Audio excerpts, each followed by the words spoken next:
Turn off your phone, lock the door, and roll out that tarp because today I'm talking about another Shannon Whirry movie.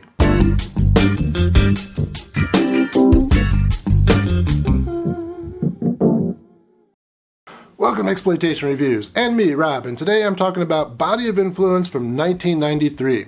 This is Shannon Whirry's second erotic thriller and was done with the same director as her first one, Animal Instincts, which I talked about right over here. In fact, because it was the same team, when this movie came out in England, they called it Animal Instincts 2, which meant when Animal Instincts 2 came out, they had to call that one Animal Instincts 3. This happens quite a lot in the exploitation world. Without big names and big budgets, the advertising has to do a lot of heavy lifting. Kind of like Shannon Whirry's bra. Anyway, let's take a look at what's going on here.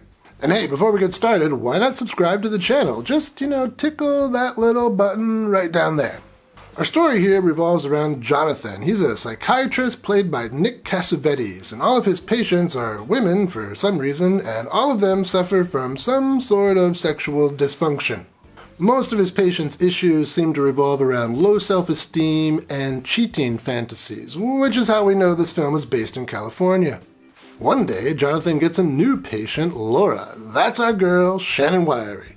She tells Jonathan that she has these terrible nightmares about doing untoward activities. We see one of these nightmares play out, but I can't show that to you, so here's a picture I took of a squirrel. To be honest, it wasn't very happy. I snapped a pic with its mouth full of nut. Anyway, it seems to Jonathan that Laura has a split personality and is repressing her nighttime fun times. Jonathan proceeds to hypnotize Laura, and out comes Lana, the sex-hungry version of Laura, and she proceeds to strip for Jonathan. No, I can't show that to you either. So here's a picture I took of a building. Despite appearances, this is not a red rocket. The other thread in the story revolves around Jonathan's friend, Detective Reams, played by Richard Roundtree. That's right, Shaft is in this movie. He's investigating a serial killer who's targeting working girls, and since the crimes seem to be sexual in nature, he brings Jonathan on as a kind of consultant. At one point, he even brings Jonathan along to interview some people at a high-priced brothel. Back in the Shannon Whirry storyline, it turns out that the sex-hungry personality is evil. Evil, manipulative, like sex. Is she a priest? Anyway, she tricks Jonathan into seducing one of his patients, which obviously puts his career in jeopardy. And then she ruins his marriage, and she doesn't even stop there. But that's enough out of me as far as plot goes. Let's talk some highlights. Shannon Whirry. Wow, I have sang her praises on this channel before, so this time how about a poem? Shannon Whirry, since I was young, you've sent me into fits. I can't feel my tongue. Dear Lord, look at those Anyway, Shannon Whirry. Wow. Another highlight, Richard Roundtree. Admittedly, his character is underutilized in this film, but I like every scene he's in, and he still manages to get some good lines. Well, I thought we'd try a new twist on the old good cop, bad cop theme, Bad cop, good trick. I'll bruise him, and you say there, there. And how great is it to have a Shannon Whirry movie with some Shaft? Totally great, that's what it is. And aside from those two, there are a few other hotties in this movie as well.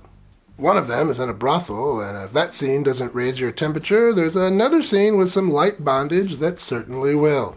Of course, I can't show you any of this, so here's a picture I took of a building. It was raining that day, but I have to admit I like the combination of mirrors and wet things. But I wouldn't say the movie is perfect. Like a shrink stretching a patient, it has some shortcomings.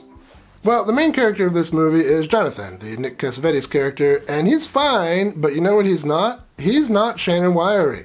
A lot of this film's runtime is spent with him and his teaming up with Detective Reams and him talking to his patients. And the patients spend most of their screen time talking, but sometimes they do get a little frisky. And of course, I can't show you any of those frisky scenes, so here's a picture I took of some moss-covered rocks. Isn't that lovely? Always like it when something soft covers something hard. But despite these patients being attractive and kind of freaky, do you know what they're not? They're not Shannon Whirry. And that's the film's biggest shortcoming. This is a Nick Cassavetes film, it's not a Shannon Whirry film. I would have much preferred the storyline from her point of view. Why is she doing this? Who else has she done it to? How long does she spend in the shower? Answering these questions would have made for a much more compelling film. But no, we follow around Jonathan the psychiatrist, and Nick Cassavetes, fine, I like Nick Cassavetes, but he's not Shannon Whirry. And truth be told, his character isn't very believable. He starts out at the beginning as this stone-cold professional, but then one look at Shannon Whirry in a bra and he goes all in and is willing to destroy his life. I mean, she does look nice in a bra, but still. Okay, well, aside from some, story-focused quibbles and some character development problems, is this movie still worth watching? Well, if you like 90s erotic thrillers, then yeah. Shannon Whirry, Richard Roundtree, Nick Cassavetes, can't really complain about the cast here. The story is interesting enough, and if you're not paying close attention to it, it might even surprise you. Sure, I do think the movie could have been a lot better, particularly by following around the Shannon Whirry character instead of the Nick Cassavetes character, but it still has all of those things we're looking for when we're looking for a 90s erotic thriller. Nice looking people, an interesting enough story, and lots of skin. So roll out that tarp.